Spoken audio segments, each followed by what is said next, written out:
আপনি কি ভেবেছেন আপনার নামাজ দিয়ে আপনি জান্নাতে যাবেন? আপনি তাহাজ্জুদ গুজার, সেজদা দিতে দিতে কপালে দাগ ফেলেছেন, এটা আপনারা জান্নাতে নেবে না? আপনি এলাকার সবচেয়ে বড় হাতেম তাই দানশীল, এই দানের ভরসায় বসে আছেন। কুশ্চিন কালো আমাদের নামাজ, আমাদের রোজা, আমাদের ইবাদত, এগুলোকে মিজানের পাল্লায় উঠালে কোনো ওজনই হবে না।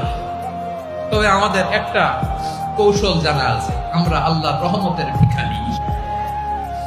আমরা সেদিন আগেই গুনার স্বীকৃতি দিয়ে দেব। আমরা বলবো, আল্লাহ তুমি প্রশ্ন করার আগে তোমার একটা কথা বলি, আমারে কিছু জিজ্ঞেস করো না, আমি সব করেছি। এমন কোন পাপ নাই যে পাপ আমারে দিয়ে হয় নাই। তোমার রহমত দিয়ে তুমি জান্নাতে পাঠাবা, তোমার দয়ায় জান্নাতে যেতে চাই, আমল দিয়ে না। পারবেন বলতে?